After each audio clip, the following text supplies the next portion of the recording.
Hey dudes, my name's Blekoh, and recently I took part in the Blackthornprod 6 Devs Compete to Make the Best Game for $3,000 challenge, which is a challenge where 6 game devs compete to make the best game, and each week 2 developers are eliminated until the final week. I say recently, but even though the video just launched within the last couple of days, the challenge actually took part a few months ago, around the beginning of February. The Blackthorn brothers actually reached out around January 20th to ask if I wanted to be a part of it, which I had just been a part of another video of theirs, but that one is still unreleased as of today. So I said yes, and they said we would find out the prompt on February 3rd, which was actually quite a bit of ways away, and I'm not gonna lie, there was some temptation in the back of my mind to do some pre-work to prepare for the challenge, but I didn't feel like that would be in good spirit, and since there was prize money on the line, I wanted to do this more of a challenge to myself to see what I could make within the week. So all I did to prepare was create a new empty Godot project and just let it sit there until the day of the prompt. We got the prompt for the challenge on Monday morning, which was day in the life of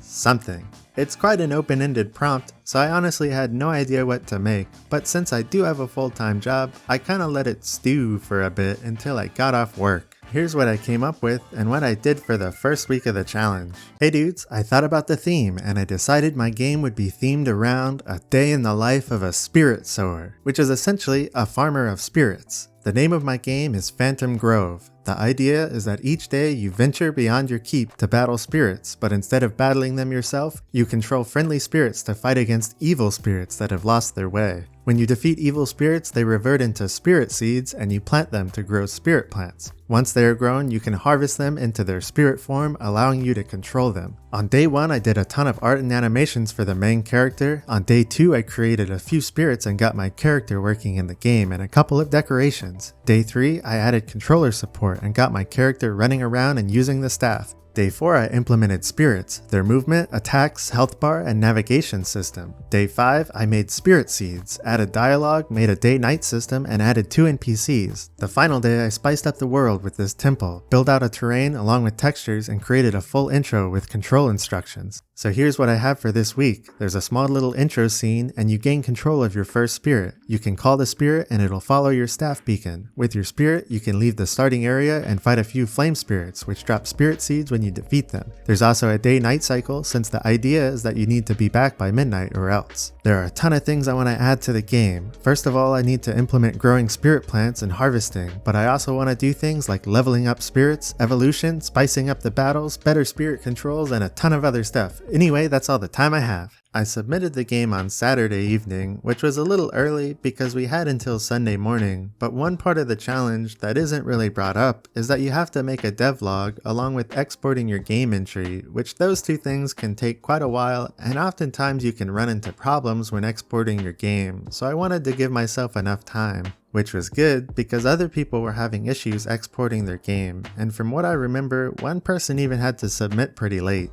Anyway, the judges had their meeting on Sunday morning. As contestants, we didn't get to hear anything about what the judges said about our games, so even though the videos seem like we get to hear all the feedback, we only got to join the meeting where we find out who moves on to the next round. Although Chomp did record himself playing all of our games for the first time, and sent those out after the meeting, so that was a pretty nice gesture. So how did I do? Well, I lost in the first round, which was disappointing, but I was pretty happy with the idea for the game and what I made in the first week. I did work on the game for a few days after the challenge because I thought it had a lot of potential, but honestly, this challenge was kind of the last straw that broke the camel's back for me. I just felt like I needed a break from game development, since I've been doing it almost non-stop every day and every weekend for many years now, and the balance with a full-time job, my side company, and game development means that there isn't really a balance at all. Anyway, congrats to Haez for winning the competition, and shout out to Jerbob, who came in second place with this cool vampire game. That's it for now. See ya dudes!